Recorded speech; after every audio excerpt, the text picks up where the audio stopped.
जी मालक, बोलावणं धाडलं होतं होय मला. लय मोठं काम आहे तुझ्याकडं. आज रात्रीच आपल्याला जंगलात जायचंय. त्या काळ्या पाण्याच्या डोहापल्याड, त्या जुन्या घळीत. काळ्या पाण्याच्या डोहापल्याड? नाही मालक, तथं नाही. म्या माझी होडी तिकडं नेणार नाही. कार काय अडचण आहे तुझी? मजुरी दुप्पट देईन तुला.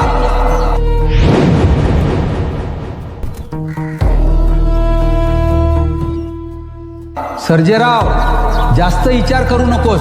इथं मजुरीचा सवाल नाही मालक, ती जागा शापत आहे. मला माहिती आहे तिकडं काय आहे ते. तिथं योगमायेची मूर्ती आहे आणि ती मूर्ती म्हणजे देव नाही, भयंकर शाप आहे. जो कुणी ती मूर्ती आणायचा प्रयत्न करल त्याचा विनाश ठरलेला आहे. म्या माझ्या गावाला आणि माझ्या कुटुंबाला धोक्यात घालणार नाही. म्या जाणार नाही. तुझ्या बोकांडीवर माझ्या कर्जाचा किती डोंगर हाय, इसरलास होय? मालक, पायी पायी फेडल म्या तुमची. रात्र दिवस रागात आटून मजुरी करणार म्या, पण तिकडे जाणार नाही.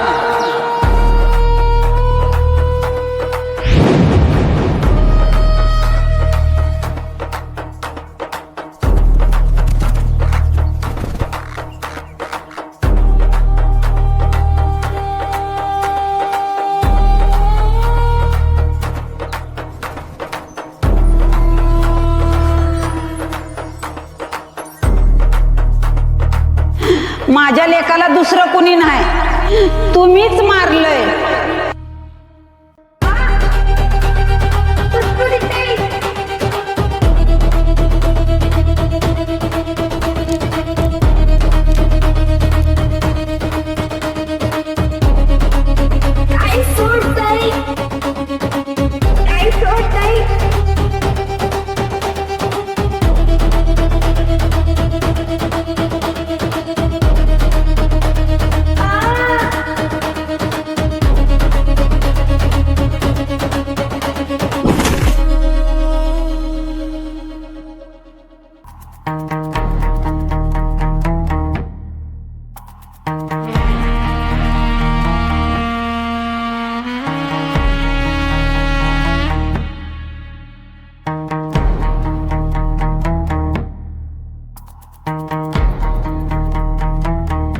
आता पौतर दोघींनी एकमेकांचं रघात काढलं असं.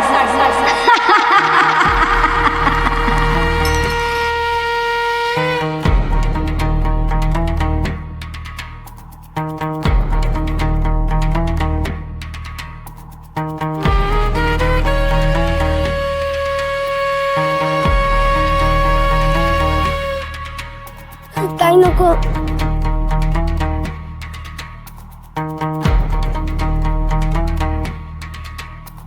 चाकू उचल.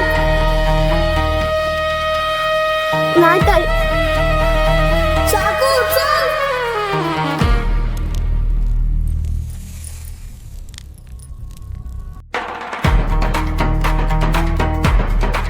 बोल, काय बेत होतं तुझं? ताई माफ करा ताई, त्या धुरपाबाईने मला सांगितलं होतं.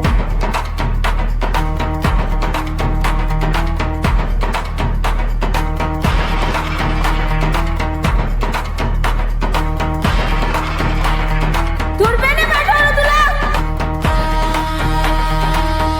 मला मारायला. ताई माफ करा. रक्ताचा नैवेद्य स्वीकार